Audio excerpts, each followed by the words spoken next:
Goeiedag, good day, fellow South Africans and citizens of the world.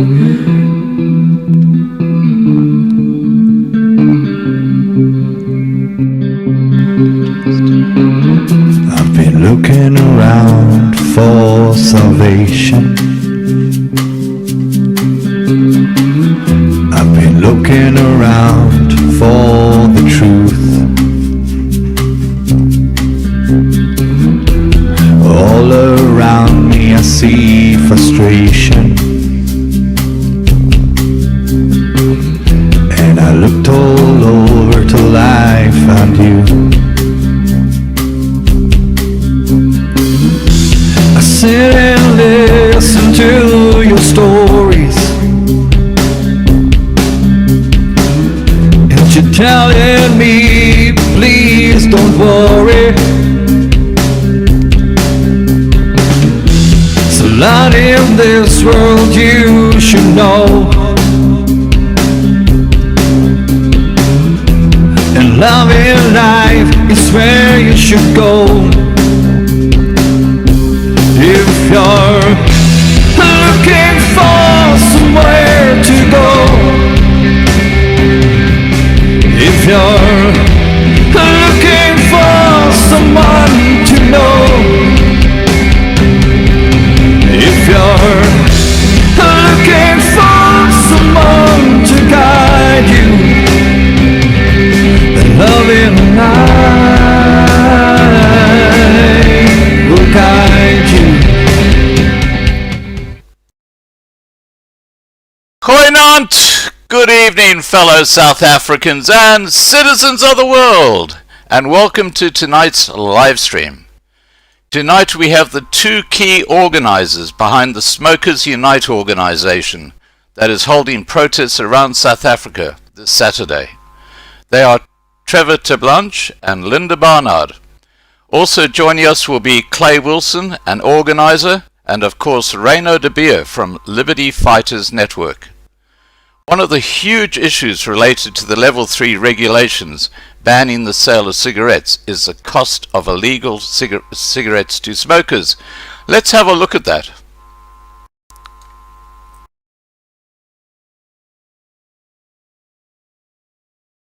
The pack price of 114 Rand per pack of 20 cigarettes. Some of our respondents have indicated that they paid as much as 300 Rand for a pack of 20 and up to 3,000 Rand for a carton of 200 cigarettes. So those are really, really astronomical prices that have never been seen in this country in the past. That is just, I mean, this is almost defeating the whole object, because obviously these cigarettes you're talking to are reputable brands that we know. We don't even know, or perhaps your study did include what's going on the illicit market, because as we've heard and it's been explained. Okay, now Reyno has a successful High Court ruling which finds that the banning of cigarettes from sale is not only irrational and unconstitutional. The ANC government are currently appealing this decision, which is in itself problematic. Reyno now has a notice of motion calling for Dlamini Zuma to be imprisoned for contempt of court if she does not abide by the court's ruling. The impact of the lockdown on South Africans has been enormous. One of the hardest hit industries is tourism. Let's have a look at that. Ourselves. Mr. President, these are people, these are your people that need to be heard. And even more jobs could be lost. Most of us are working as waitresses.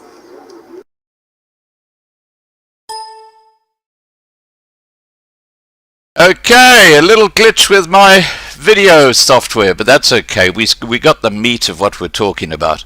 And before I get our guests on, have a look at that. And the sale of alcohol will be suspended with immediate effect. Cyril Ramaphosa. What a joke. Okay, let's get our guests on, shall we?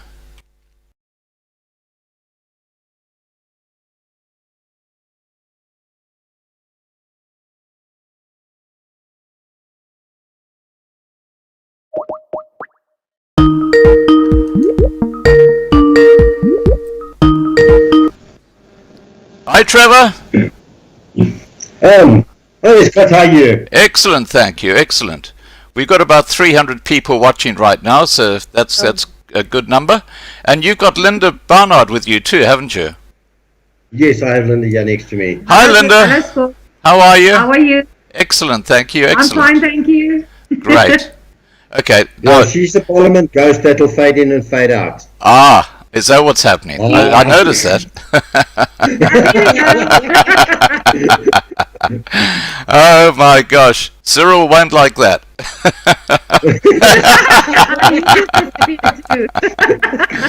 Okay, let me get Reyno on, and then we need to get hang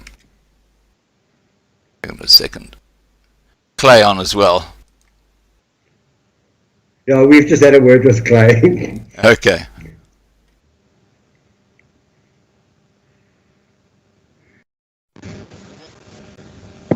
Hi, Reyno.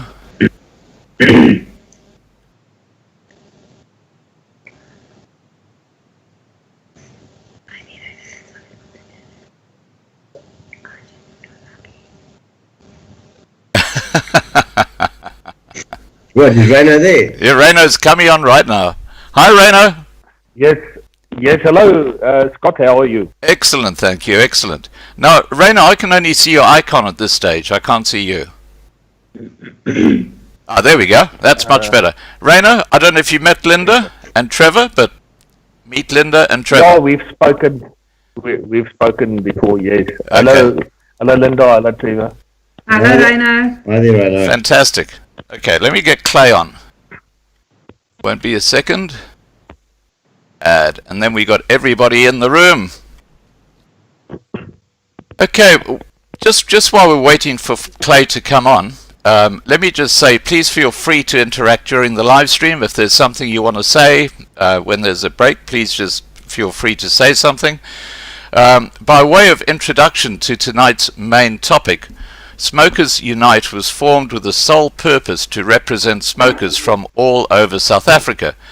Hi Clay, thank you for joining us. Hi there, can you see me? I can indeed. Hi, Clay. Yes. And Clay. Okay. Clay, meet Reyno de Beer. Hi there, Yes, hello, Reyno. Clay. Yes. Good to see you finally face to face, mate. Now Clay, Thank you, Clay. I've lost your picture again. Your picture's Okay, disappeared. That's because I pressed the bloody camera off button. Oh, you're trying to hide from us. Yeah, I guess I did. Okay. Now I was just doing an introduction to what Smokers Unite is all about. So I'll just start that again. Smokers Unite was formed with the sole purpose to represent smokers from all over South Africa and to highlight the suffering they are having to endure. That is where Smokers Unite stand on the civil rights issue and remain there. They are primarily looking after the smokers' interest as a civil right matter, which is exactly what Reyno is achieving through the courts with his Liberty Fighters Network. Now, let us start this meeting. I'm just going to go to screen view now so we get a bigger image of the last person who spoke. Let us start by meeting our guests. Linda, if I can start with you, you can give us a summary of how Smokers United was formed and your role behind it. Thank you, Scott. Yeah, a couple of months, I think it was about a month and a half ago, I basically went onto Facebook asking people if they want to participate in a protest. And I just want to correct you, it's not only about the smokers, it's also about the factory workers, the tobacco farmer, and the people that work in the factories. So it's not only for the smokers, it's for those people also. Yeah, everybody affected.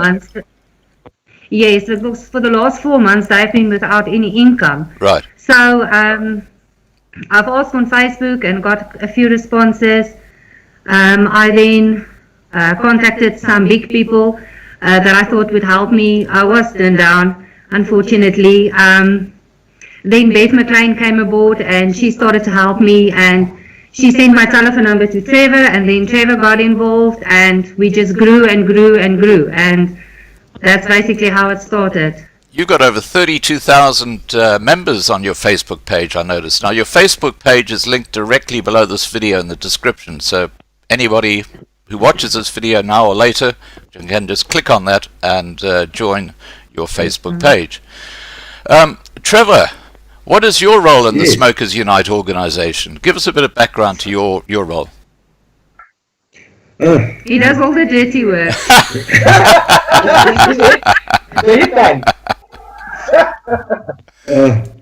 Yeah, my role. Typing letters, getting everything else involved, compiling everything, speaking to everybody, trying to get everybody united under one umbrella at the end of the day.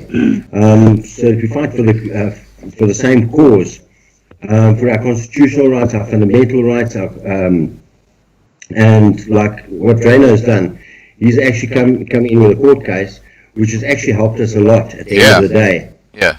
So we've all need to get together and put our heads together and work together, because we need to take this government down. And the rules and regulations that have been made is pretty unfair.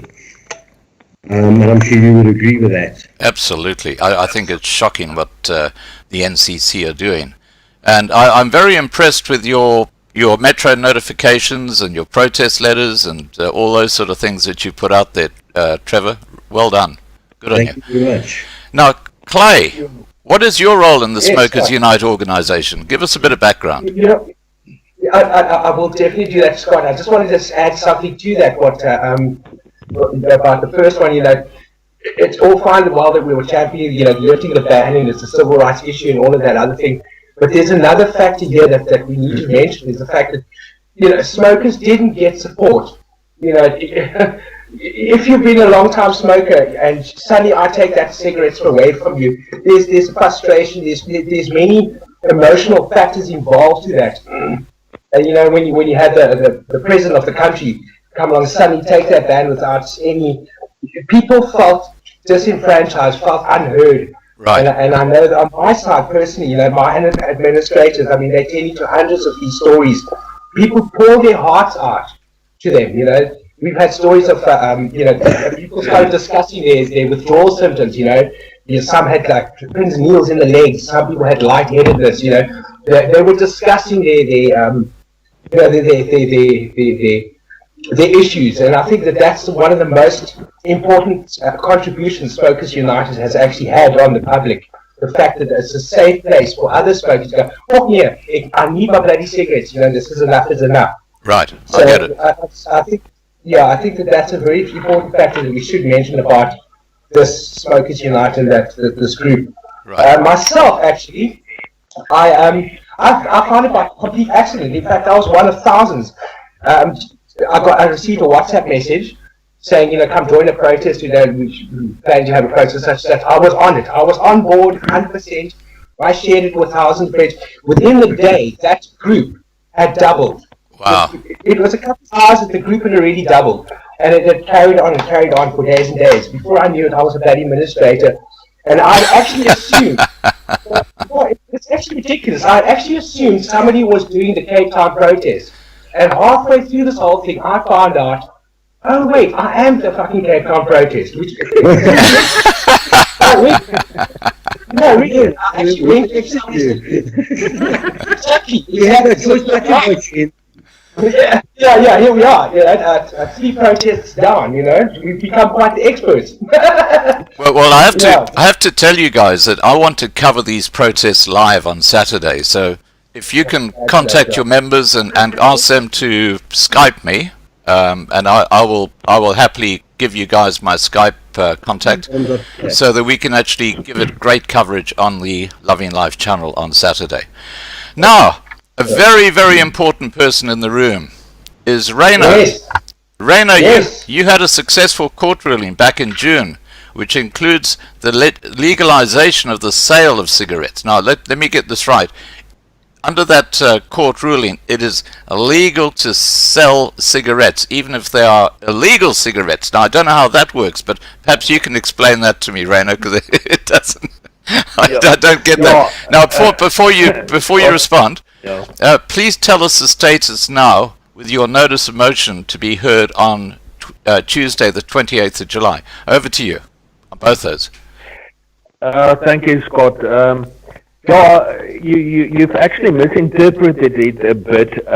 We said that we've managed to get that one regulation 48.2, which criminalized the selling of tobacco to be unconstitutional, meaning that even if it's not allowed to sell tobacco, you cannot be criminally prosecuted for it. You cannot be arrested for it. So we said that the only way in which the government could have then enforced it was to get a court order against the person selling it.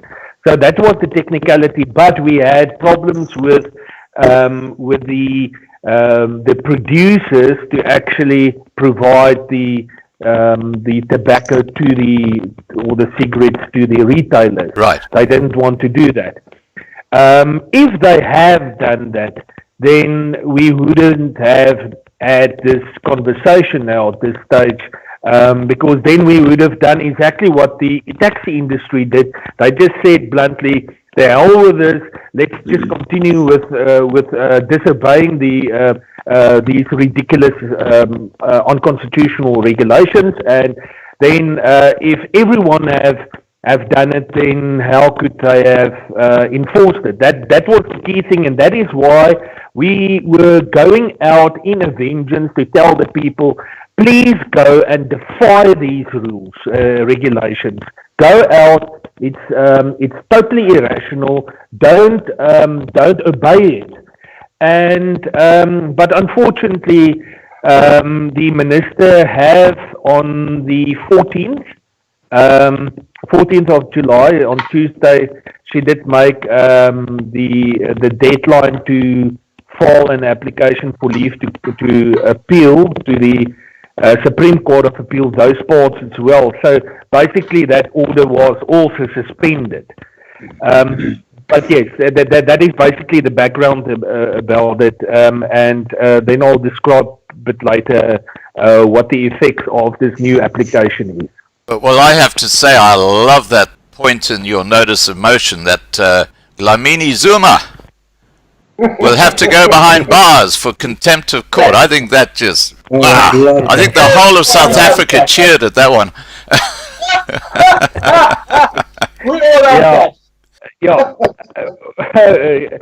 You see, the problem was that we've realized now that the government is feeling untouchable. They think they can just screw over the people and do what they like because they're the government. And the judiciary did come out and assisted us with a very decent court order, but unfortunately, not even taking the 14 days originally into consideration at all. They just bluntly decided, no, we don't want to negotiate with the people of South Africa. We're just going to go and appeal this matter, keep the people stuck in the court system while we are doing whatever we are going to do. And that is when we've decided on Sunday evening, when Ramaphosa gave that dreadful announcement that the liquor is also going to be banned, and it's now a criminal offence to not wear a mask in public. We said that no, stop this. We cannot go on like this. The appeal process is going to take several months, 2-3 months still, before it's even going to get enrolled. We don't have that time. In 3 months' time, this country is going to be a ruin. So we need to do it now. It's not ruined. So then we've decided that let's use this special tweak, if I can put it that way. The Superior Courts Act does make provision for the immediate, for a court order to be issued, which would immediately bring the court order into operation under exceptional circumstances. And what is more exceptional circumstances than the constitution being totally disobeyed by this government of ours, and our human rights violations are tremendous at this stage. So we've decided, let's take this route, use this, it is there, and let's urgently approach the court, and we've issued that application yesterday. The anticipated date, or in accordance with the rules, we had to put Tuesday on, but I suspect that this application will also be heard by the same judge. Thank you, Lord, for that.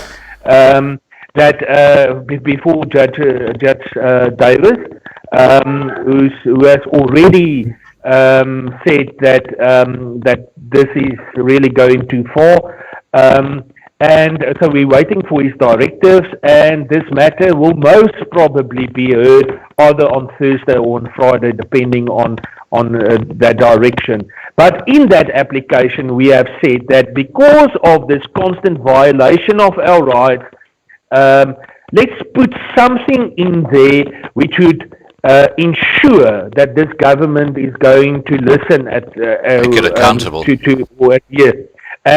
And so we've decided that let's just put this in, give it to the court to decide. We said that if the minister is not going to announce within a reasonable period after the court order has been made, then that those regulations are unconstitutional and invalid, then the National Police Commissioner is then instructed to go and take her into custody and bring her before the court. I would love to be on a fly on the wall when that happens. Because that is the thing. Obviously, I'm going to actively argue that in court. In that respect, that the court need to show the people that we can still rely on it.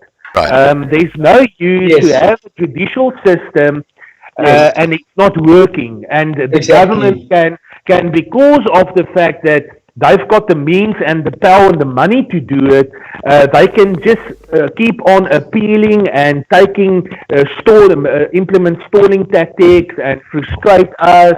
And eventually, when we still busy with it in a year or two, then maybe we're lucky that there's not going to be a lockdown because everyone has been put in the street and homeless and without a job, and we beggars. So I think that is the modus operandi at this stage. They want to ruin us. They want to destroy all businesses, and then, in the name of radical economic change, they then can put whoever. Then everyone is actually very stupidity, but then everyone is actually traditionally disadvantaged. So everyone must be treated equally. Right. So then BE should be finished by then, but let's see what's going to happen next week. Yeah. Now, I just need to say, Reyno, I know that Afrikaans is your main language, and if you feel that you need to break into a bit of Afrikaans, please do. Don't feel you just have to use English. So if there's something you want to describe in Afrikaans, which you'll probably do absolutely amazingly well, just feel free to just break into Afrikaans where and when you want to. Okay? Okay, now let's move on, guys. And I'm addressing this to the leadership at Smokers Unite. How has the response from the public been? Are people responding to this call to protest on Saturday? Yeah, actually a lot. The numbers have been growing, and I think it was during the week there was another court case that's been reserved. Something breakthrough that something was reserved. Correct. Yeah, and then you could actually see the numbers spiking again. So actually, every time that happens, the phones are going crazy. Some of our groups had to make second groups on WhatsApp because the WhatsApp is too small. Some of us has got 2 WhatsApp groups and a Telegram group just for one area. And at the moment, we've got 13 different areas. That's going to be participating on Saturday. And lots of people have been sending things out like Cobus stalls from what is he, alcohol, lift the alcohol and cigarette ban on Facebook. Yeah, he's also been sending a lot out for us, and you can actually see how the people are coming in and are responding to that. And also Clint, I think you spoke to him yesterday. Yes. Yeah. He's also helping us a lot, and you can see that in the numbers. I mean, we cannot really complain, even though we're on our phones the whole time, trying to help people, giving them the right information, because some people still believe that we're only doing this for the smokers alone, and we're not doing this just for the smokers. We also, Saturday's protest is going to incorporate the farmers. We're going to use orange balloons, but we're going to tie them with green ribbon to tie in with the farmers also.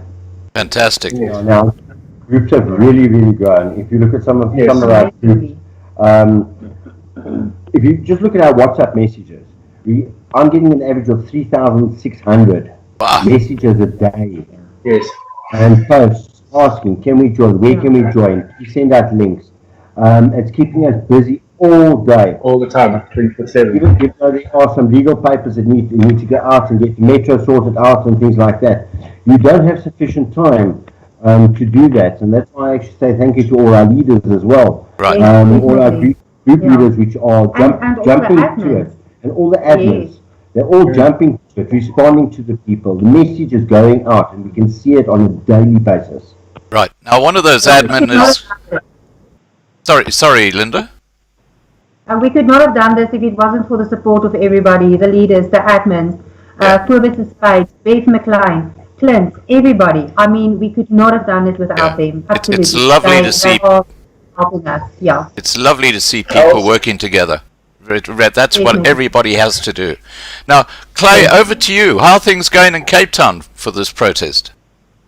Well, Cape Town, we're actually very, very excited. I mean, we've just landed. Solly Philander has now confirmed that he's going to be there. He's dropped off hints that he'll be bringing his friend Vicky Sampson. So we're all, we're going to have we're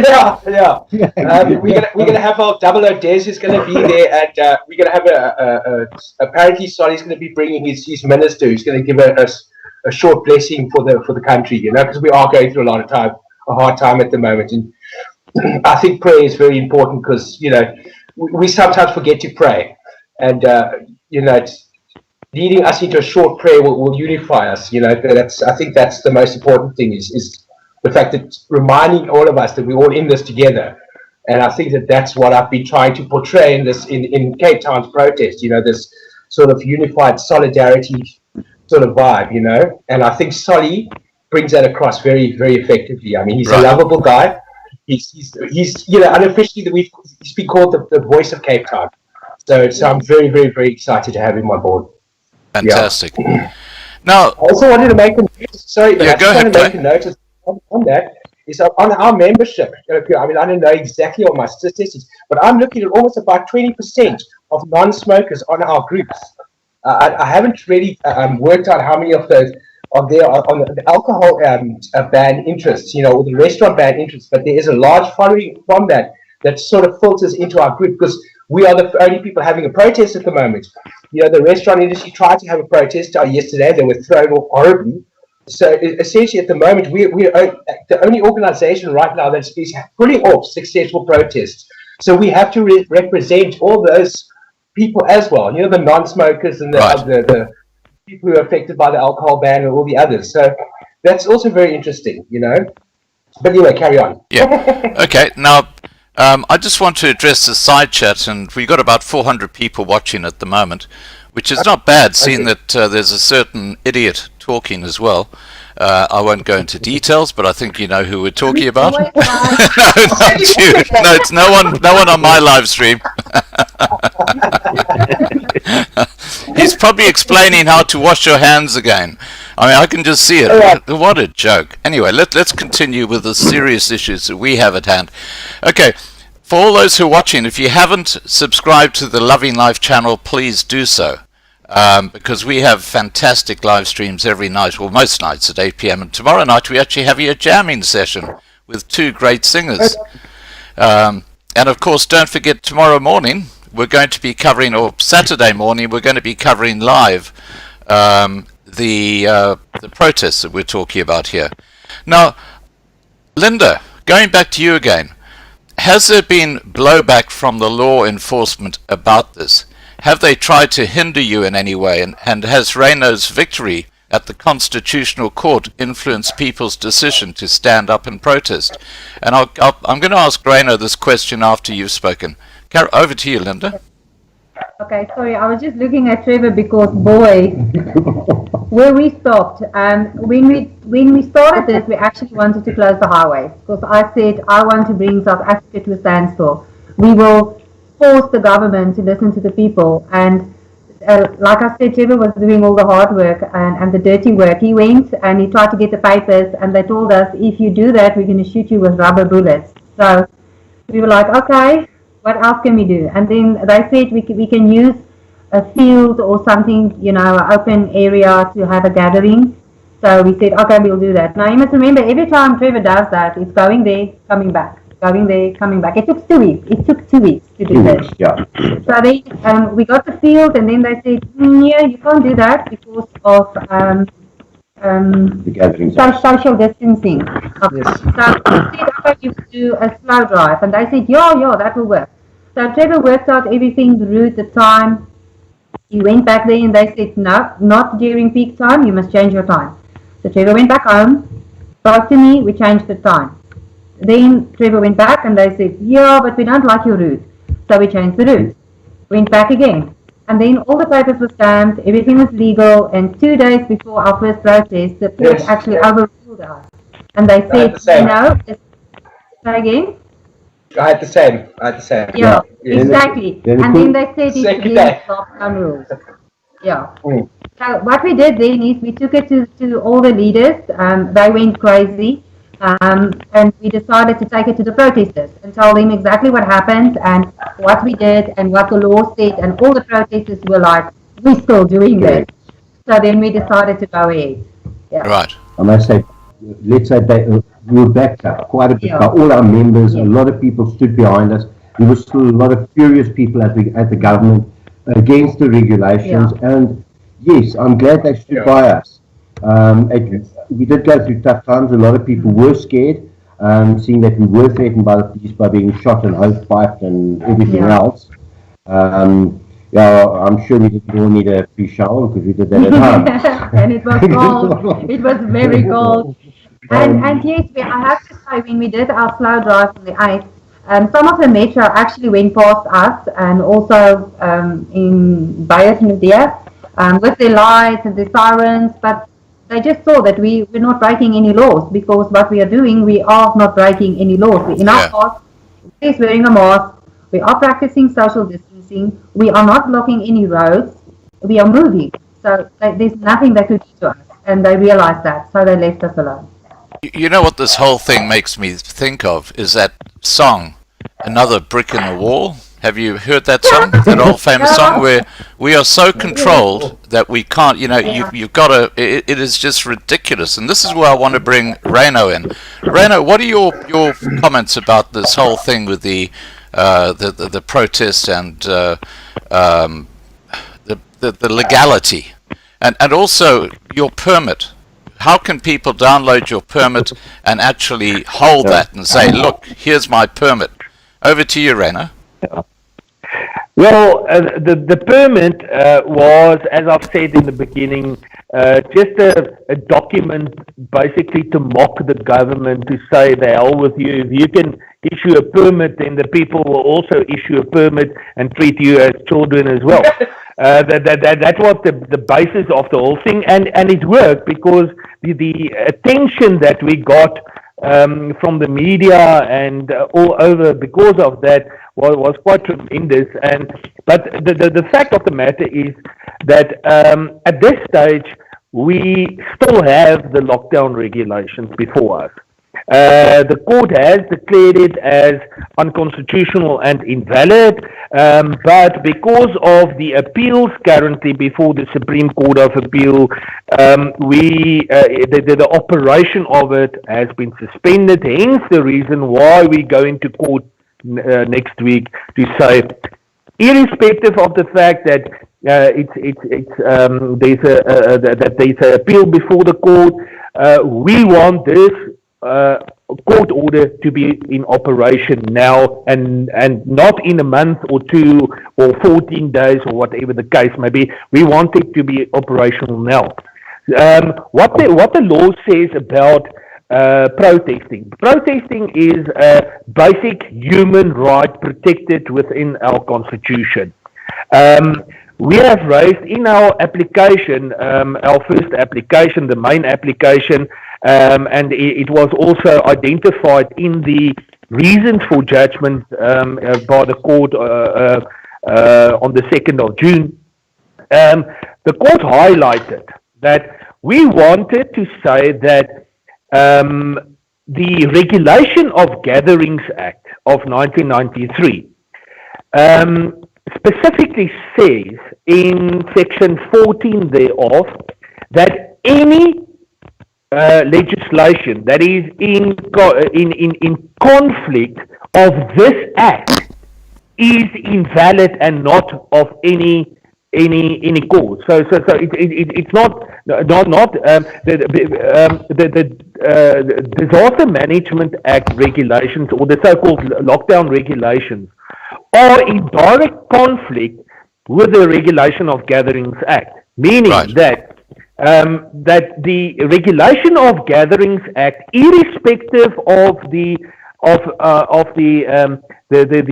lockdown regulations preventing or prohibiting the gatherings, protests, etc., the Regulation of Gatherings Act say that if you are 15 people or less, it's a demonstration, and that is legal.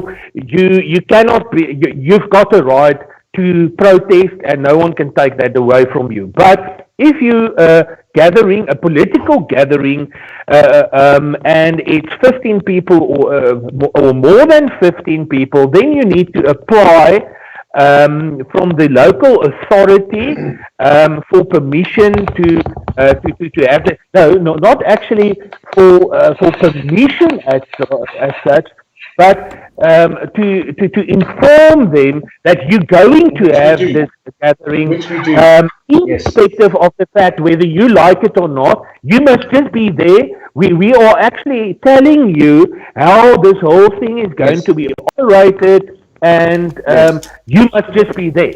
That is actually what that act says.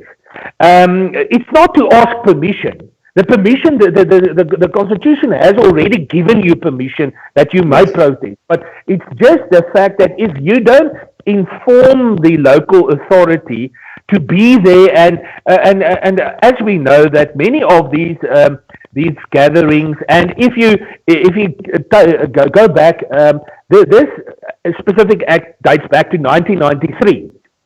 So it was shortly before the 1994 election. So there were riots all over South Africa. There were it was hectic at that stage. We were on the brink of a civil war at that stage. So it was very strict. And now, unfortunately, that the Disaster Management Act is now abusing once again the whole situation to say that you as people don't have any right to protest against the government for doing what they are doing. You may not go to the streets, you may not protest, you may not demonstrate, you must just sit back and relax and wait until this is over one day, if we want it over. And unfortunately, I must say this, Scott, our white people in South Africa, we are genetically engineered to be extremely obedient. Exactly. We sitting back.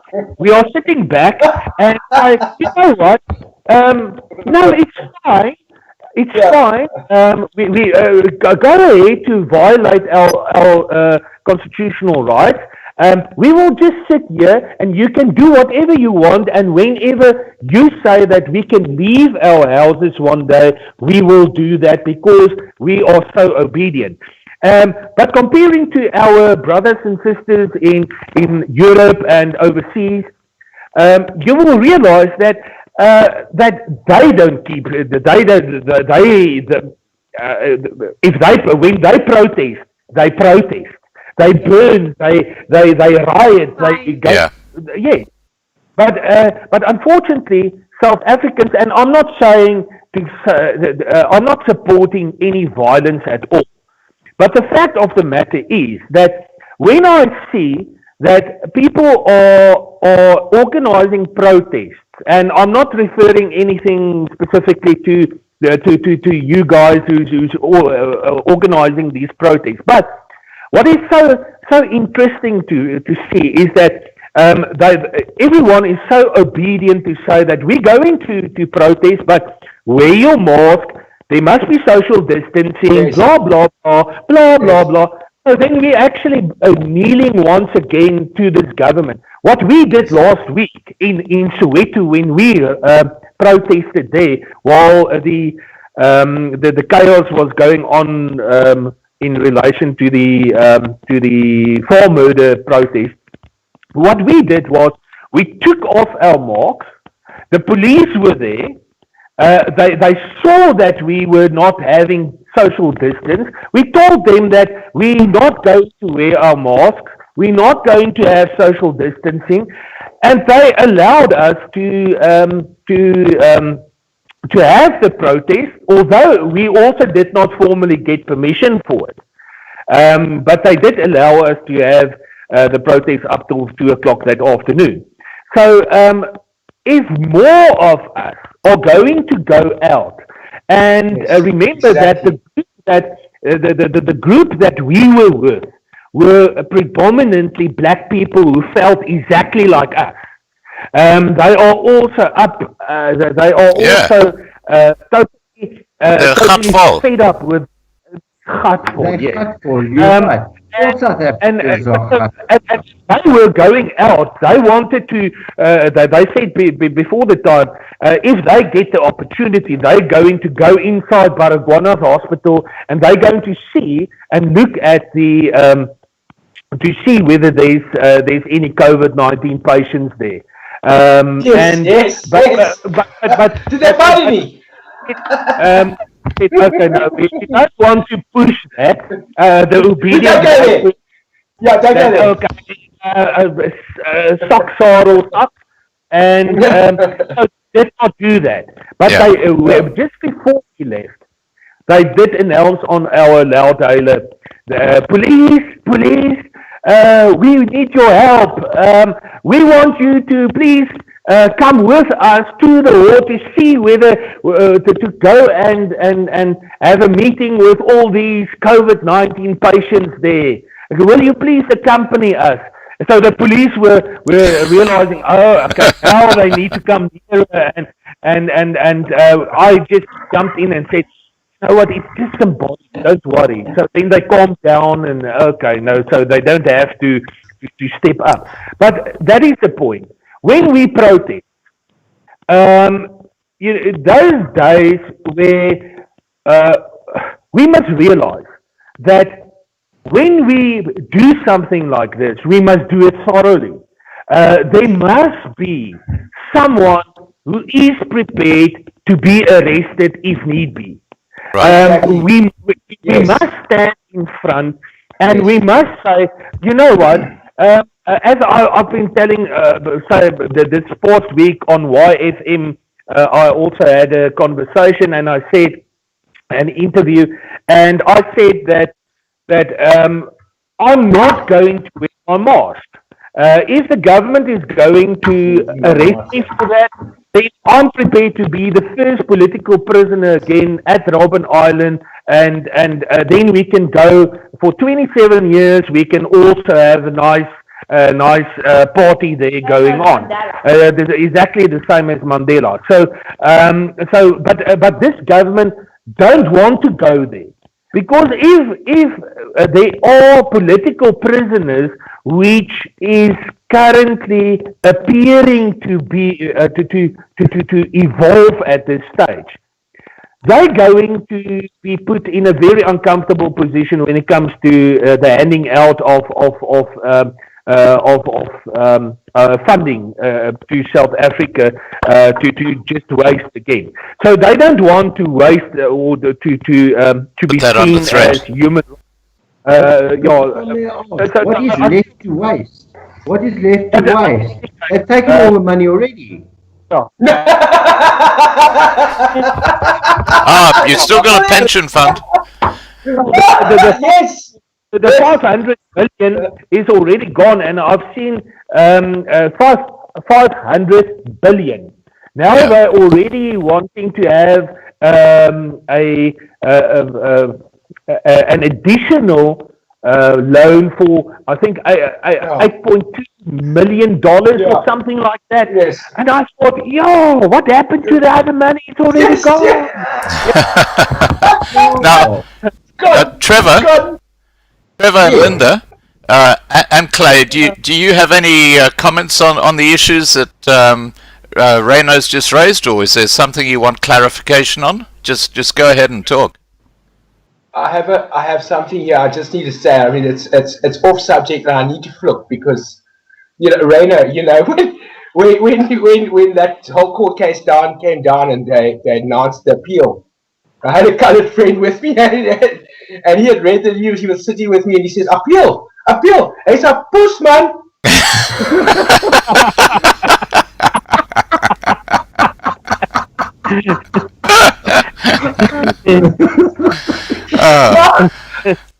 I understand, but actually, I do want to add something. But I'm going to try and keep the story short, because in order for me to express this, I need to tell you the story that happened years ago when I was in the army. I was in the mapping division, the HENI, and we used to do mapping. And there's a whole battalion. We were dropped in the middle of Heidelberg, in the middle of nowhere, given these outdated maps, and sent out to go and update these maps. And of course, now this battalion goes out for the day, and the afternoon we get back together where we're supposed to meet up with the van to come collect us. And of course, now you've got this whole battalion of troops, and we're all waiting for this truck to come and collect us. And we're all bored. Some guy picks up a stone. Next thing you know, there's a stone fight going. And you're young, you're stupid, you're not thinking. He's throwing big rocks at each other. And this is fun. And at some point, I got bored of this whole lot, and I looked down and I saw this tiny little crack. We were on top of this kopje, and there was this tiny little crack. And I don't know what caused me. I had a stick in my hand. I thought, okay, well, and I stuffed the stick inside this little crack, and I wiggled. And I thought, did I just see this correctly? Did that crack, just for an inch, move a tiny little bit? No, I'm not sure. Wiggle, wiggle, wiggle. Is that bloody crack moving? Wiggle, wiggle, wiggle, wiggle. I'm sure that crack is moving. Wiggle, wiggle. And she had this one guy pass me. He says, "What are you doing, Wilson?" I say, "Look, check here. This crack. Look, I'm wiggling. The crack is moving." It's moving, eh? He sticks his stick in there, and he starts wiggle, wiggle, wiggle. And eventually another guy comes in. "What you guys doing?" "No, look. See this crack? See this crack? We're directly bigger." Now this guy's got his finger in this crack. He can fit his finger in the crack. Before we knew it, we've got 20 guys there. This crack is now turned into this canvas. And this thing went on. Eventually the stone fight, the guys got bored. They looked down. They see this whole group of people who have now descended on this and start wiggling sticks. "What the hell are you guys doing?" "No, look, we've just made this crack." And before you know it, you have the whole battalion. This tarpaulin comes out, and we're all eating this fucking tarpaulin.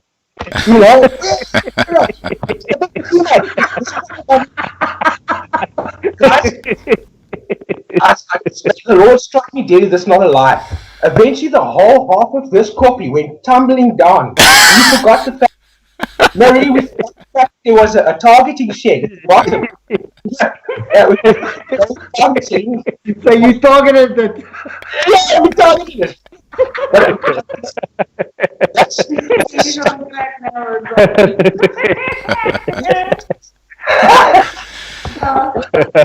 Okay. Now, getting back to Trevor and Linda, is there something you want to ask Reyno about what he was just saying there? You know what? I listened to what Reyno said, and you know what? A lot of people do not agree with the mask story. We decided from day one, when I started this, I said this needs to be peaceful, and we're trying to do it within the law. We did try our best. We were stopped at every single corner. So the best that we can do to keep our protesters safe is to ask them to all wear a mask. We've asked them to wear orange masks because the orange is very important to us.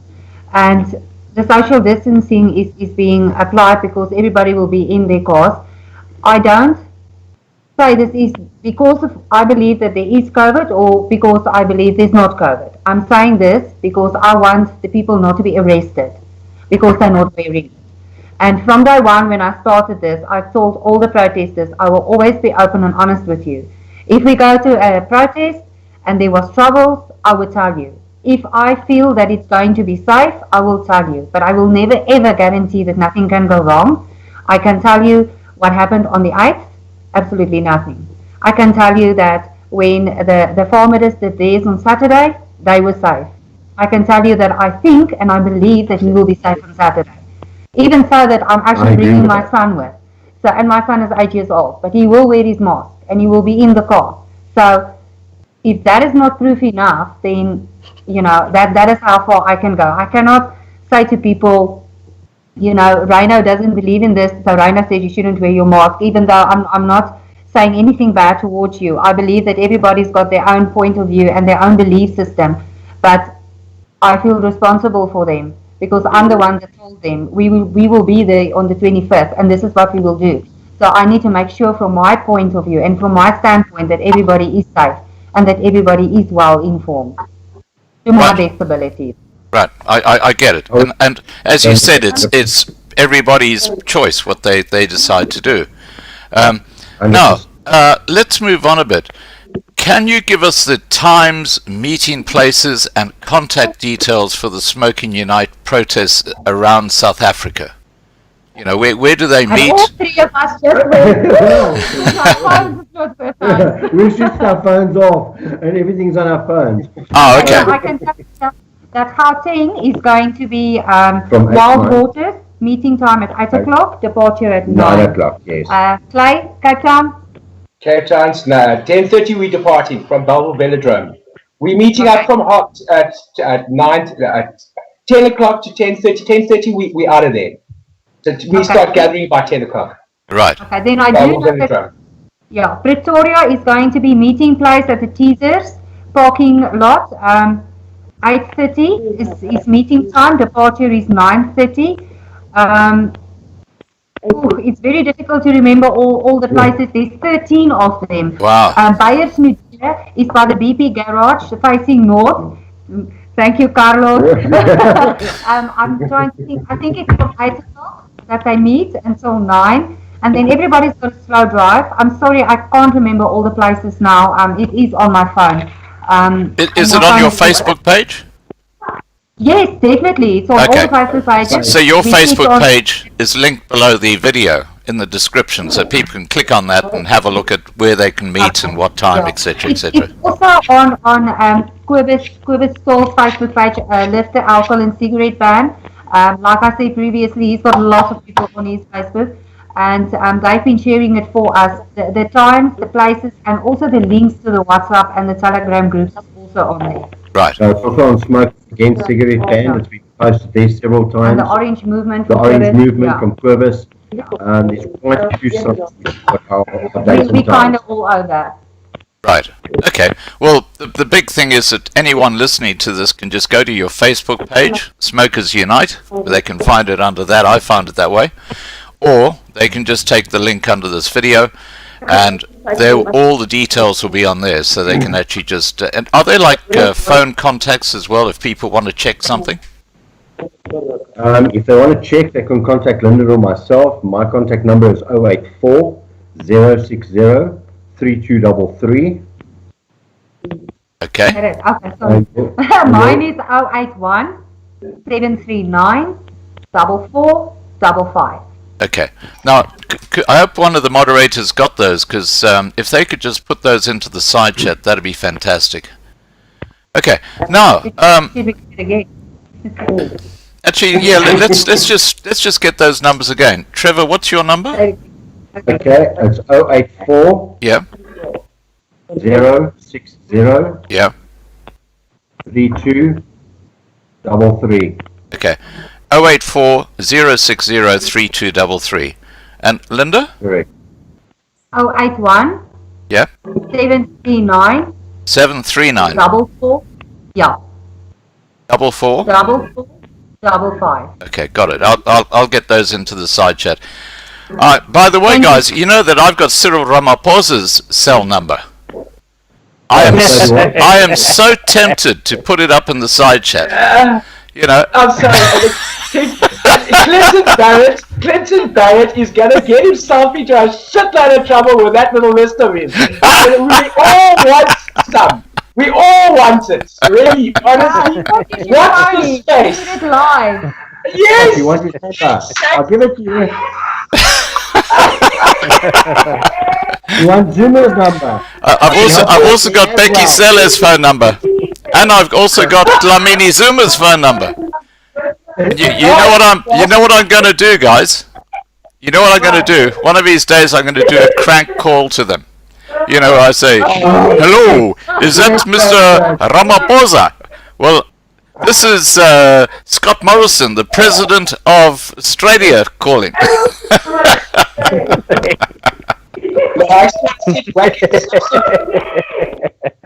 I forwarded to Watkins Simpson and see money. Yeah. Hey guys, let's get back onto what we're talking about here. We kind of lost the plot a bit there. Linda, can you detail the different responses between the provinces, for example, Pretoria and Cape Town, and maybe a few anecdotes of the hiccups that you've faced? Yeah, it's actually amazing. We're living all in the same country, but the responses that we had from the different metros was so different. Like for us here in Gauteng with Ekurhuleni, we were stopped completely, a brick wall completely. Everything we did, they tried to find a different way to stop us. I think Clay had the same problem. If I'm not mistaken, yeah, I think Jess from PE was the only one that was like because we got a leaders group. And we frequently have leaders meetings where we speak about the problems that we're having, getting the things legalized. And Jess was like, but mine is all finalized. And we're like, how did you do that? You know? And then we thought, okay, no, there's light, but there was no light because I know that Carlos from Biosunity had the same problem with the first protest. Dwayne from Durban had exactly the same problems. He couldn't get any help from the law at all. And actually on Dwayne from Durban's protest on the 8th, they were actually pulled over and the police wanted to write them tickets next. Yeah. And then some of the other metro police came and they said, no man, just leave these guys. They just want to drive slowly, do what they want to do with their thing and then they will leave. Yeah. So eventually they did leave them. We didn't get any problems during our protest on the 8th, the other provinces, but we had lots of hiccups, a lot of hiccups to try and get this sorted. Bloemfontein, actually, the lady that was our leader, they actually completely pulled out because they told her, we know where you live. Yeah, they were threatening her. Yeah, they said to her, we know where you live, we know the route that you're going to take, so don't you even try to do anything. And she came on the group that night and she was frantic and she said, I'm sorry, I need to pull out. I've got children, I've got grandchildren, I can't put my life at risk, and we couldn't believe that happened. So yeah, completely different from the different. Just a correction, guys. Linda, I don't know.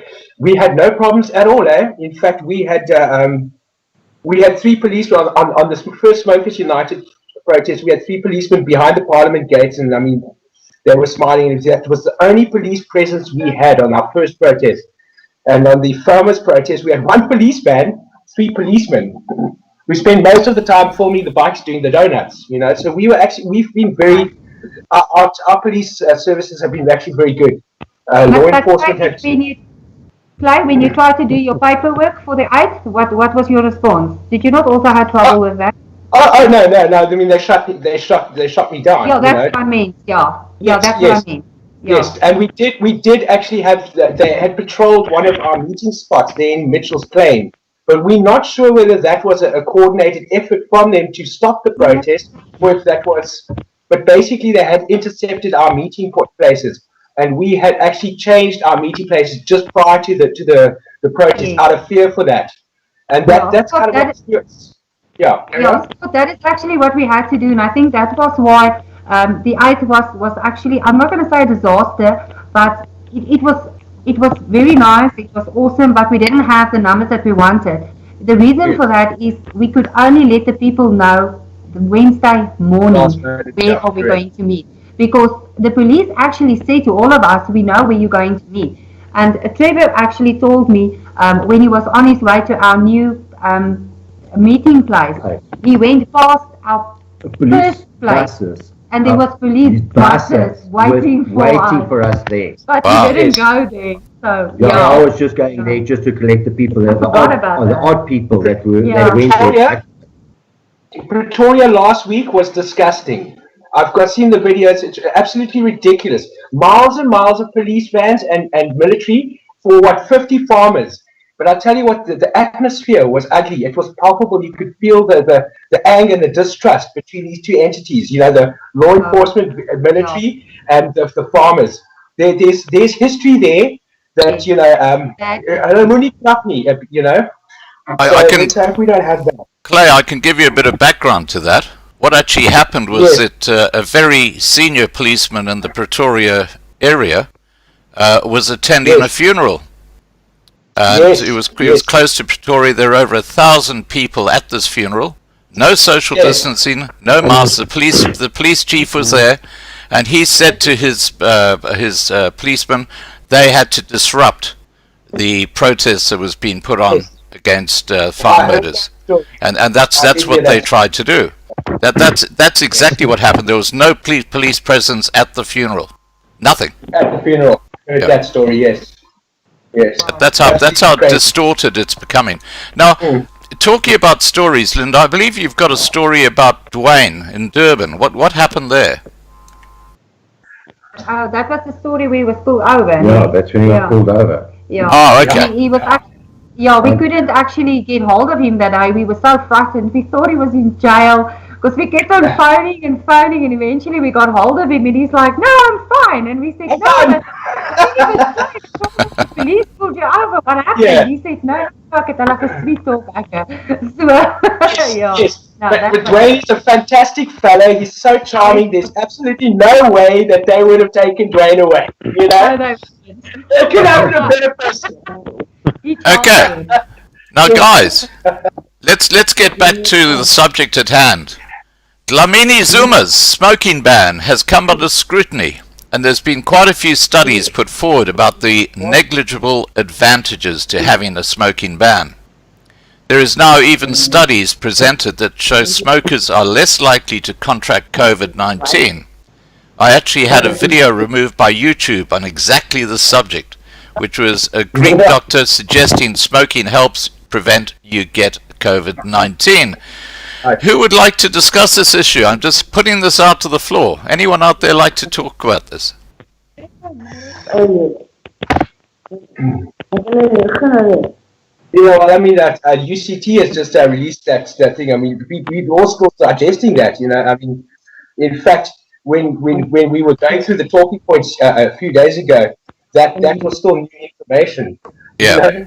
But I mean, it's well, and I should correct myself because it's not new information. We all really knew it, but we needed UCT to put it out in black and white for us so that it's official. Which I just think it's ridiculous. Right. The fact that we are here. Now, Reyno, what is the impact of buying cigarettes if your notice of motion is upheld and Dlamini Zuma hopefully imprisoned? I just ask you this because the ANC just seem to flout the law. Scott, I honestly don't know. The Judge Davis have shown very innovative ways of or granting an order. So it will be interesting to see how he's going to, in his wisdom, compile an order that the government will have to obey. I believe that it's not only him that's going to discuss the judgment. He will definitely have other colleagues of him discussing the issue and coming up with a very good idea of how to deal with it. So I don't want to say that the minister is going to be arrested, but I believe that if the order is granted, that it's going to be a very interesting order once again. We just have to see, unfortunately, how it turns out. Right. Okay. Now. What's? Yeah, Claire, you wanted to say something? I actually wanted to ask a question to Reyno. Yeah, go ahead. What's the story with Judge Kloppe? What's the story with him now? I heard. I mean, I stopped reading the bloody newspapers weeks ago, but apparently there was a thing against him about being biased. Is that official? What's the story there? Well, the story was that the... Oh, look, isn't that sweet? That was on cam.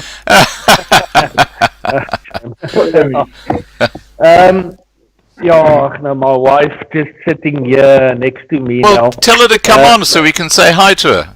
What is your wife's name? Oh, it's Mariska. Mariska, come on for a second. Yeah. Mariska! We want to see you. I'll bring in here now. Carry on. The issue about Judge Kloppe was that there was some nepotism issues previously at his court in the Cape, and some judges have actually reported him to be at the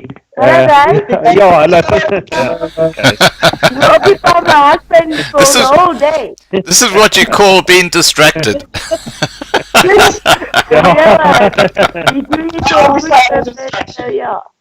What a lovely distraction. And children, and yes, we support him all the way, and all of you guys. Oh, fantastic. Okay, yeah. Carry on, Rana. There was an issue of nepotism there, and Judge Kloppe and I believe his wife is also a judge in the same division. They were reported to the Judicial Services Commission for apparent irregularities, and they believe that Judge Kloppe was also the one who said that the Batsa case had to be heard only in August. So he was apparently the mastermind behind that. Okay. So that is the issue, yes. But the Batsa case, just like the Fita case, are for me very suspicious and also controversial in its own structure. And but I'm not going to go in there. That is the issue about Kloppe. Yes. Right. Okay. Now. I was actually just about to ask, Linda, have you had any contact from big business such as BAT, Fita, or any of the large retail groups for support or sponsorship regarding the smoking ban? No, we have not. Actually, just before our protest on the 8th, we all were informed that SPAR has come aboard to help us and support us, but I know that Clay's been struggling to get any sponsorships from SPAR. Our one leader from Secunda, Madeleine, she actually, we draft up an email to say that it comes from us, but then all of a sudden they said, oh no, we actually got a message from head office that we are not allowed to help you guys. And Trevor had the same experience. I had the same experience. I had 3 people approve everything, and I just had to go through head office.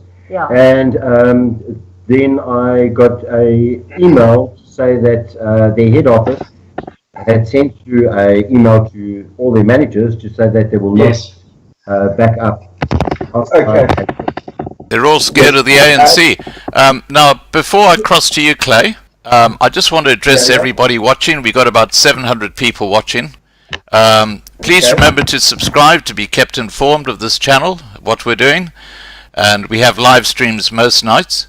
And also, please put your questions into the side chat, and the moderators, if you can start putting those questions back in there, because I'll be starting to put those questions to our guests shortly. And if you can just address who the question is for. Is it for Trevor, Linda, Clay, or, of course, Reyno? All right. Sorry, Clay, over to you. Yeah, Scott, I just want to be fair to SPAR, because I struggled the same. I didn't get any letter saying, the head office cannot shut it down. I was basically put in the loop.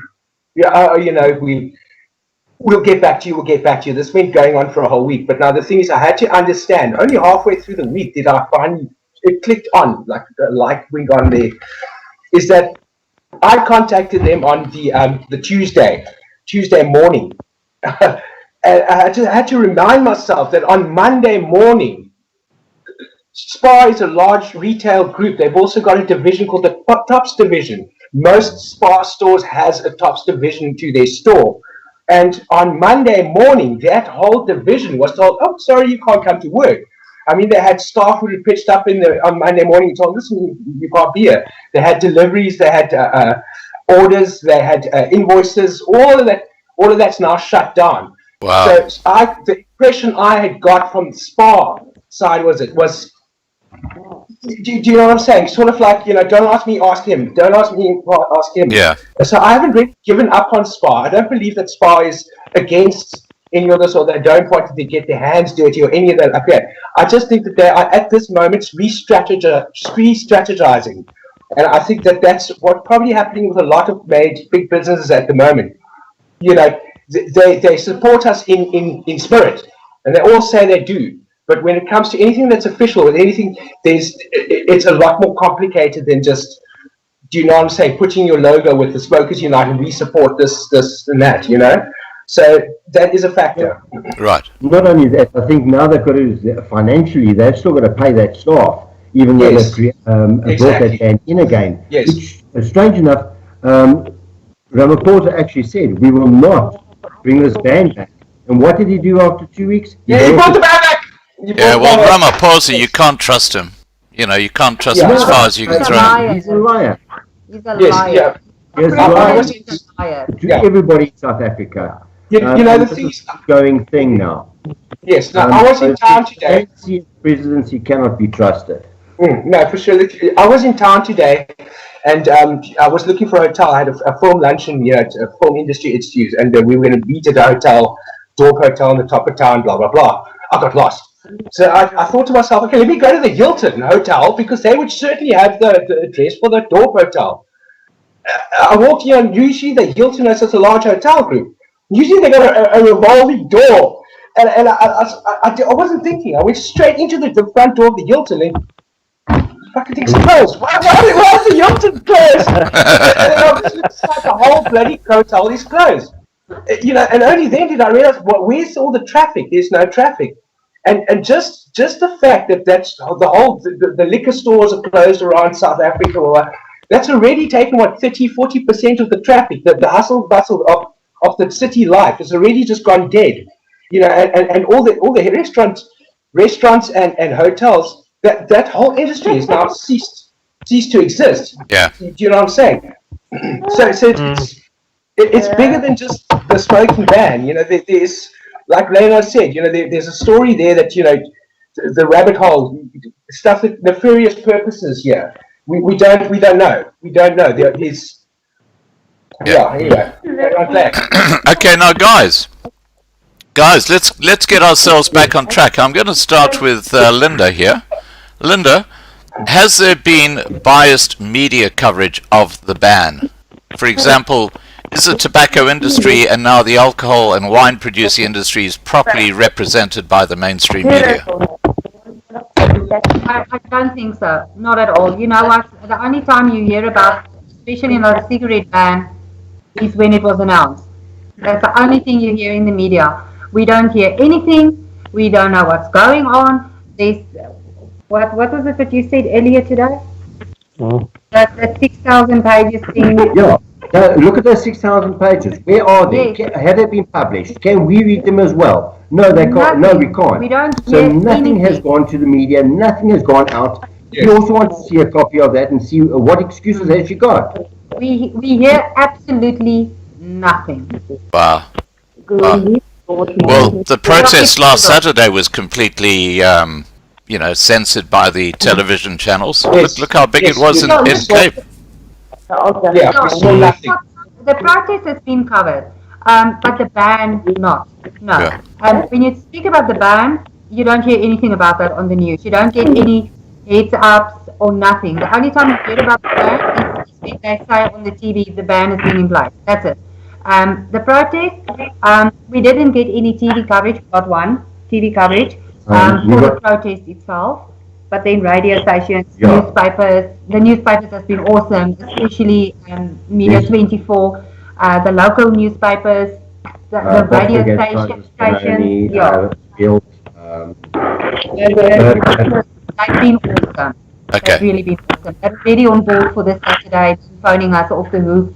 So, Radio South Africa, and there was a Zulu radio station also in Durban. There was KFM. There was there has been a bit of response from media. They've been awesome covering the protest. But well, I hope everybody turns out, because you're not just covering the smoking ban. You're covering farm murders. You're covering a whole lot of things. Exactly. Yes. Yeah. You see on the bottom of our logo it says "Give back our rights," and then it says lift the smoking ban. It doesn't only say lift the smoking ban. That's why when you started your introduction and you said it's about smokers, I thought, no, it's not only about the smokers. It's also about the people that lost their income due to this ban. And all the tax money that South Africa has lost due to this. Just corruption. Confused. Now, Reyno, over to you. Tell us how the media coverage of your latest notice of motion has been. Has it been fair? Have they covered it at all? Well, there's absolutely no coverage on national TV, and the radio has also stopped broadcasting anything about us. Strangely enough, the News 24 does give us some coverage, but it's on, I think, it's way back in page 20 or 30 of the paper. Citizen as well. They don't regard anything that we are doing or busy with as important. Yes. So we have started to receive information about or coverage from Love World of Pastor Chris. He's covering a couple of million people worldwide. So that is good, but unfortunately the people in South Africa is not seeing what we are doing and the results of the court cases. Many of the people still don't even know about the court case of the 2nd of June. So yes, we are struggling to get the message out, but our social network, social media network at this stage is very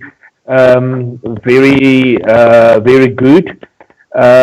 We've actually see that the message is actually distributed much better without the normal mainstream media than with it. But I must be honest, the last coverage that I've seen on in the Citizen, I think, yes, was very much well balanced. So the feeling that we are getting is that the media is starting to realize that something is going to pop. Yeah.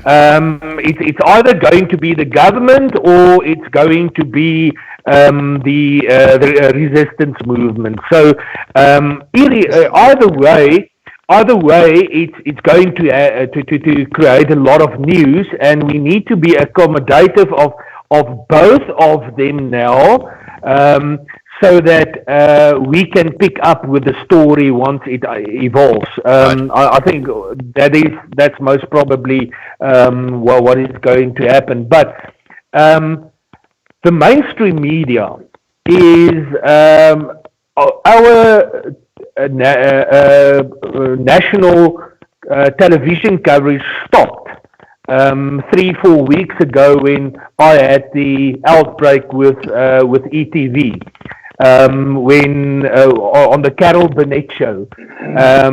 So when Carol Burnett threw toys out of the cot, I've obviously said that it's time that people realize that COVID-19 is a massive scam, and the reaction that we received after that media or that coverage was phenomenal, really. Well, I remember, Ren, I remember watching that. I remember watching that, and that woman nearly wet her pants. Carry on. How I reacted, yes. But that is people realize that what we are doing is passionate, and we really into this. We are not a political party. We don't have any political alliances. We are here for the people, to represent the people against this Nazi government. That is what we want to do. So people realize that we are actually fighting for their rights, and they are coming out more and more to say that, you know what, we also have seen Cyril Ramaphosa naked in the streets, and it's an ugly face, really. That is actually... We call him hippo eyes.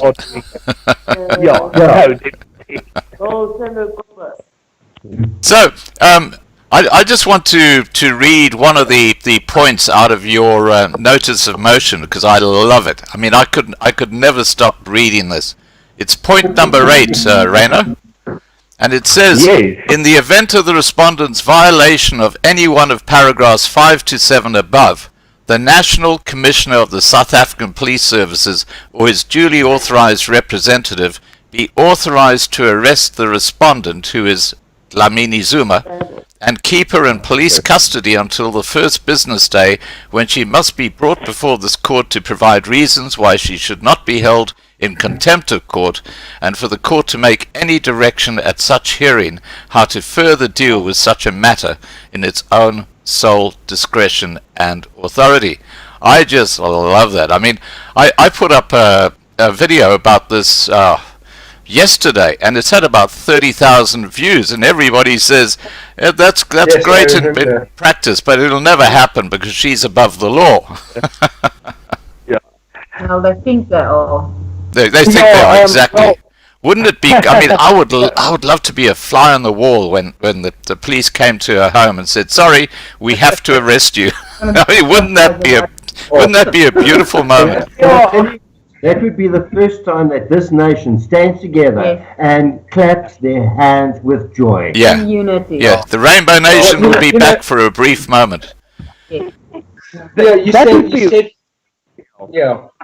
said Reyno earlier on about the either they die down or the movement dies down. And I just wanted to bring up that story again. You know, we had together, all of us worked as one. We had literally moved a mountain. If I had said halfway through, before we had just toppled that copy, guys, okay, fuck it, it's not going to work, let's go home, they wouldn't have stopped. That copy was coming down.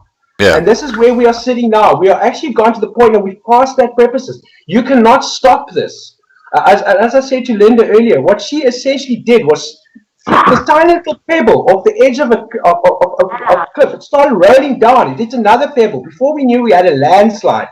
Once you've got a landslide, you're not going to stop that landslide. You can maybe direct it, but you'll never stop it. And this is where we're going. I mean, there's this whole hashtag, what's it, election, come on, help me guys now, free elections. Direct elections. Direct elections. That's going to become a catchphrase, my man. That's part of this landslide now. It's already started. You cannot stop it. And I'm telling you now, if Cyril and all his buddies decided to drop these restrictions tomorrow, it's too fucking late. You know, if they had shut their mouths, they'd said nothing, fuck all, they would have possibly even got away with it, because we're so complacent, we're so lucky, you know, as long as we've got our DSTV and we've got we're okay.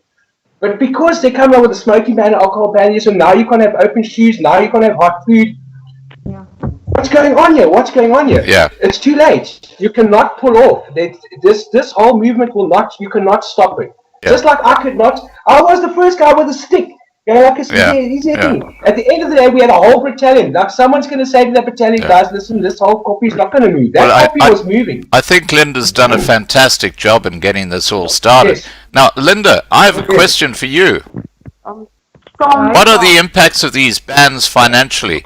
And what will the economic recovery look like if there is to be a recovery? And, you know, we consider how much money, for example, South African breweries pour into the tax coffers. You know, now it's all been shut down. Pour down the drain. Over to you, Linda. I don't think they will ever be able to rectify the damage that they have done. If you take all the money that daily we are missing out on at the moment just because of the cigarette ban. I'm not even talking about the alcohol ban. And all that money is now being directed into the black market. Yeah. And how do they not see that? We are already billions and billions of rands into debt, you know, for South Africa. So how does he not see that? I don't understand. I really don't understand how a person can be a president of a country and do not see that. We need to open the doors of the cigarettes and the alcohol, especially for the money coming into South Africa. Right. We need to do that. Right. Yes. Now, Reyno de Beer has posed a question to you, Reyno. He says, Reyno, please do not publish your documents with your home address. Think about your family's safety. And that's probably not a bad idea for future reference, to just leave or just black out your family address. Yeah. Well, the issue is that unfortunately, those are things that need to be mentioned. The problem that we are sitting with is that our legal team, the attorneys have withdrawn from record a couple of days back, so we don't have the attorneys anymore. We're actually happy with it because now we can do what we have done in the papers that we have served yesterday, in that the way and the things that we are asking are not compliant to legal ethical boundaries. Because the problem that we are sitting with in this country is that the legal fraternity have basically also captured our freedom a long time ago. Yeah. The attorneys have totally abused what they know and the knowledge that they've got, and they are constantly protected by their brothers and sisters in their within their lodges. And unfortunately, when it comes to, for example, people who are fighting their banks because of repossessions, you will find it very, very difficult to find a lawyer who's prepared to take your case.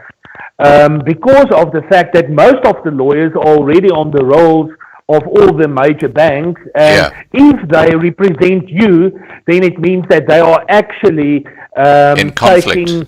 taking money out of their own pockets, because the bank will most probably not utilize them in future cases. Yeah. So unfortunately, the way that the legal profession is structured in South Africa is of such a nature that they are very accommodative towards their brothers and sisters on the other side, other parties represented by other parties. Right. So we are sitting.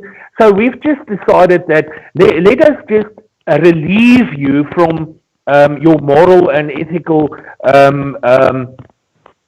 boundaries that you are sitting with, because unfortunately, and the attorneys that we've used, they've done a marvelous job and they are wonderful people, but we've realized that they were put under pressure in some way as well, because the instructions that we gave them what to do were somewhat not ignored, but it was suspended for some reason.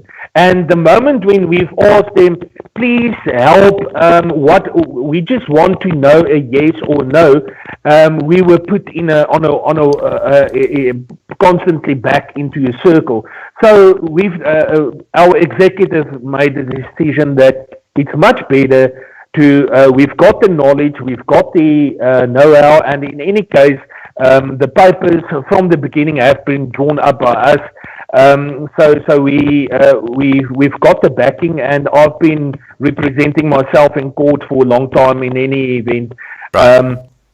So I'm still there.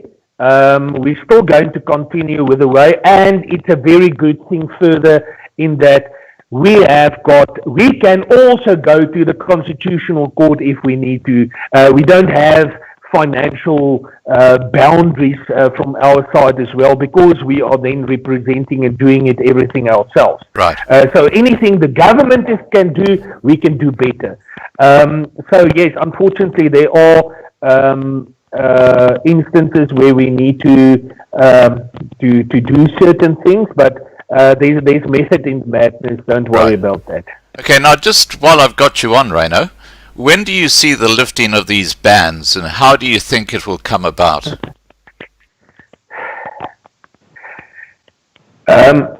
Scott, that is the answer everyone would like to hear. Speculate. Tell us. No. Speculation is that I doubt whether the government is going to last for another 2 months maximum to keep this intact. Because I know that, as Clay said, that this is becoming a landslide. The people, and I'm so glad that the white people in South Africa have started to protest, and I'm so happy about that. And the moment, I just want all of us to go and have a look at the 1982 movie Gandhi. The way Gandhi did his protest, and the way that he operated in ultimately overthrowing the British government and to ensure that India became an independent country, that is actually how I see us developing now. We need to take this protest action in a non-violent way, or Because unfortunately, the moment when we start to say that let's go and kill them and let's go and bring the bricks or whatever the case, then unfortunately we have lost it. We're not going to go any further. So we need to be how frustrating it is at this stage to have all these bans and the human rights violations onto us. We need to keep cool. We need to, because this government wants us to strip our boer. They want us to strip our boer. They want the white people specifically and the farmers to come with their rifles or whatever the case may be. They want to do, because then they say, that is what we wanted to tell all of you. This is what these white people are going to do, and that is what we need to prevent. And the moment when we start this landslide, it's just going to become this. What is the correct wording? This is going to become a crusade. And it's going to become you're going to have the protest on Saturday. I know that there's tentatively another protest already planned for the 1st of August. And we have also discussed the issue that we're going to totally warp this government by having demonstrations in key areas of 15 people maximum all over the country, and slowly but surely it's going to be like a guerrilla tactics that we're going to utilize, where small groups without having to make any decision or get any permission to protest, can just continue and at key areas all over, and slowly but surely we're going to tell this government, you know what, this is not going to continue any further. You have actually taught the white people specifically to start a protest, and next time we're going to protest with black people and Indian people and colored people and Chinese people all over. We're going to be there as one united nation. And that is what we. That is what we. We're going to stand together as citizens of South Africa. Yes. In fact, one of my points that I wanted to mention on this one is that, you know, in everything, you know, out of all this cuck, at the end of the day, this is only going to unify us as a people. They have spent 26 years trying to divide us. They've spent 26 years telling us what makes us different. But you know, we go out in the streets and we meet each other. We can see all the millions of ways that we are connected, and that's all they do is that they've spent this agenda telling us, you know, the white people are like this, the black people are like this, the colored people are like this, when there's so much evidence showing us that we are actually one nation. Exactly. Linda, what do you want to say? Yes. Linda, over to you. Exactly. I'm just agreeing with Chloe, because the government is trying to pull us apart, but actually what they're doing is this is just the opposites. Ridiculous is not even the word. Barbaric lockdown rules is they are showing us that all colors are struggling and they're going through the same troubles. Right. Now, so basically uniting us. We all agree that eendracht maakt macht. Nah, it's unity is strength, and I just think that Liberty Fighters and Reyno and Smokers Unite are such a perfect. They're so compatible in their vision and stuff like that. So what I would like to ask, let's start with Trevor. Trevor's been keeping fairly quiet. Trevor, is there something you'd like to say to Reyno about how you guys can work together, what you can do? Because clearly there's a need for you guys to be on the same page. Yes, I have been in conversation with Reyno, and Reyno knows that. Now this week, even our memorandum, which I've completed today, I've sent through to him just to go through, which I just got a thumbs up from Reyno. So yeah, in quite a few of our aspects, we are standing together And this is the way forward. We all need to unite under one umbrella. Absolutely. Yes. Look, we must just remember we are fighting for a coloured nation here. We must just think of Madiba. What he did, he started putting everything together for South Africa, and now it's all being taken away. And we've got to look at it in the same manner. We've all got to stand together and build this nation up once again, seeing it's been destroyed. Right. Reyno?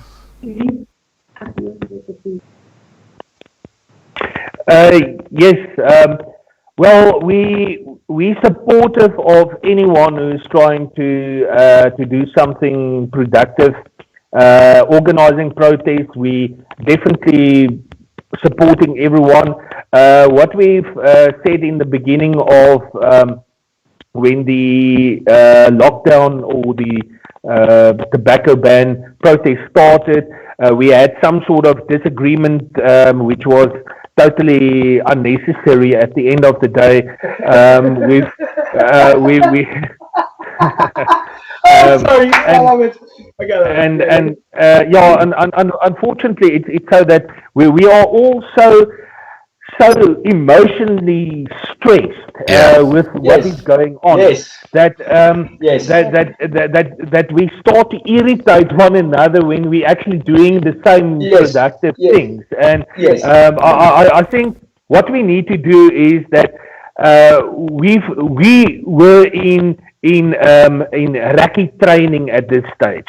They've put us through the wires and through the mud holes and everything now, and we must take what we've learned the past 4 months, and we must say, okay, now we must work out a very thorough strategy. You are working on that side, we are working on this side. We would like, from Liberty Fighters Network, we would like to concentrate and finalize what we have started in the court. Unfortunately, that is taking up a lot of our effort and a lot of our resources at this stage. And where we can support any protest action which is going to give support to what we are doing, and what we are doing are then going to give support to whatever you're doing. I think that is the ultimate thing, but communication needs to be open. Correct. Yeah. Now, look, clearly you guys have got the same vision, so I'm so pleased you're on the same page. That's great news, guys. Now, let's look at another point here. Where do you think this will end? And I'm going to ask this of Clay. Clay, where do you think this is going to all end? Well, I said it earlier on, direct elections. And let's not forget that, because that's a phrase that's you're going to hear a lot about it. And that's the only reason why I jumped into this was because I want to see the backside of that fucking party. I believed in the African dream, and by God, I still do. You must understand that I did my military service there in Bethlehem. I was in a very serious conservative Afrikaans area, and it was during the time of the jaar near STEM. And to this day, 26 years later, we're looking at 26 years of ANC rule and a nation that's disastered. We have the conservative Afrikaners saying, "Oh yeah, but I told you so." And we're not. I don't want to challenge or test my resolve. I still believe in that, and I still believe that's where we are heading. It's either that or it's complete fucking civil war, and it can't be civil war.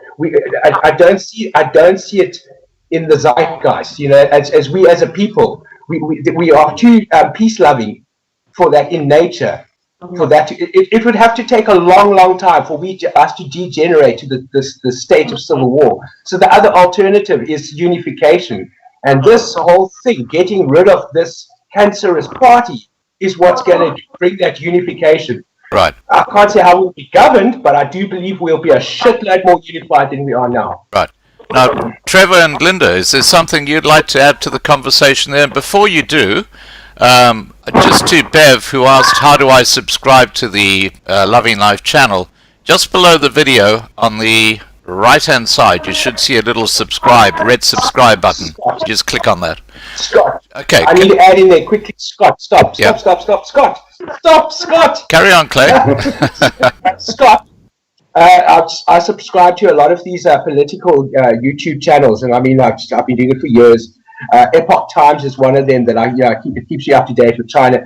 They've been having members being unsubscribed, and I subscribed to you a couple of weeks ago, and I looked again. Oh my! I've been unsubscribed. So you must just remind your members to please check their subscriptions, whether they still subscribe. YouTube, they tend to do that. I don't know.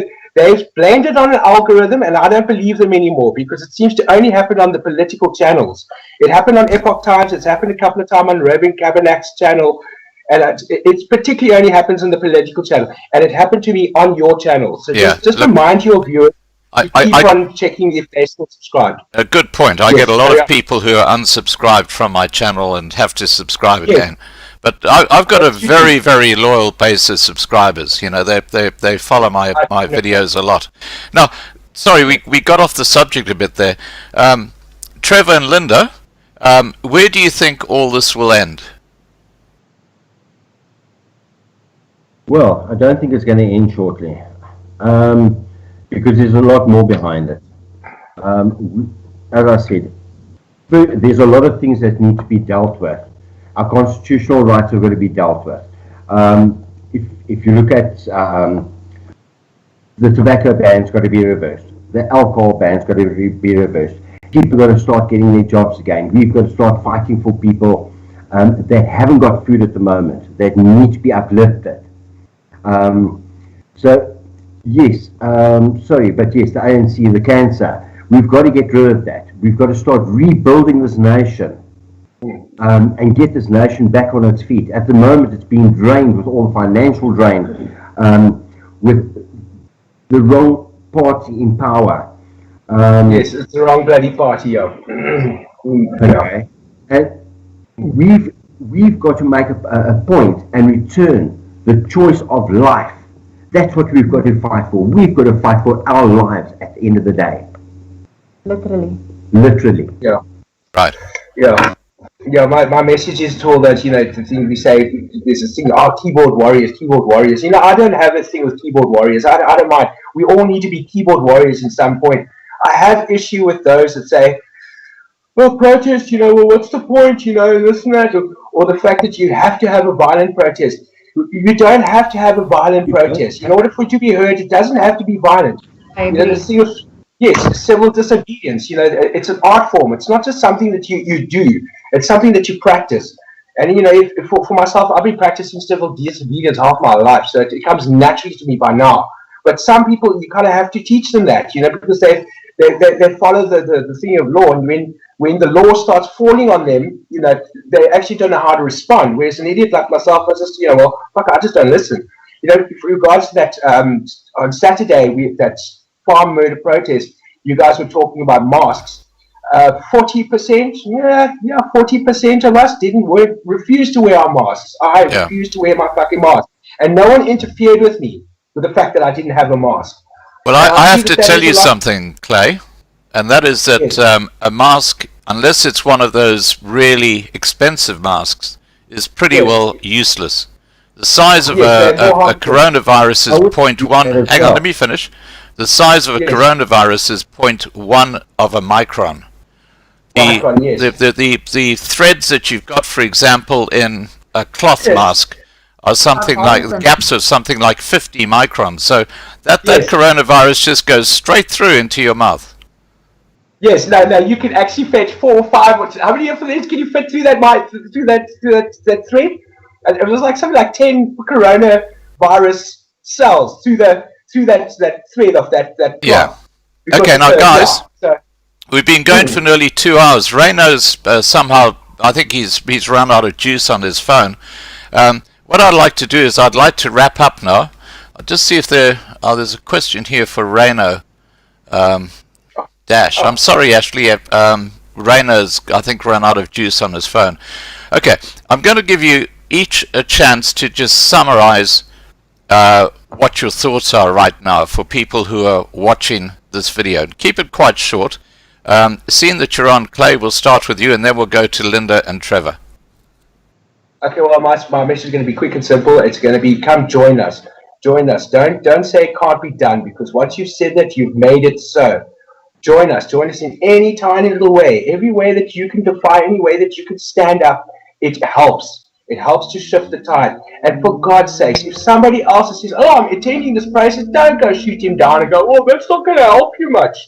Don't. You know, it's important that we all take up this challenge, because it affects every one of us. Right. That's my 20 cents. Okay. Now, Linda and Trevor, over to you guys. Is there a message you'd like to give to people listening to the video? Yes, I would like to ask each and every one of us, all our citizens of South Africa, let's unite, let's stand up, stand together as one. Yes. You can see what the government's doing to us. This is not fair on us. It's not fair on our constitutional rights. It's not fair on our fundamental rights. It is not right. These bans are not right on us. Yes. There is only one thing we can do right, and do it together, and that's stand up and let's protest against all these wrongdoings against us. So fantastic. Please join us. Now, Linda, over to you. Okay, all I want to say is, guys, I'm not doing this for myself. Trevor's not doing it for himself. And Clay's not doing it for him.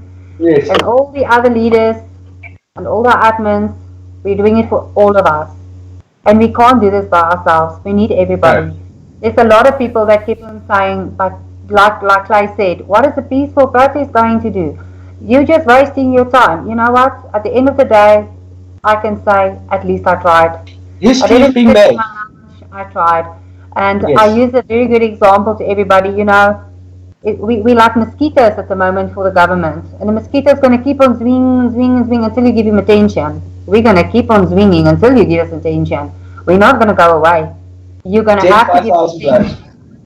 We will keep on singing all the way until you give us our voices back, because you've taken our voices away. And we live in a democratic South Africa. It's time to stand up. It's time to unite.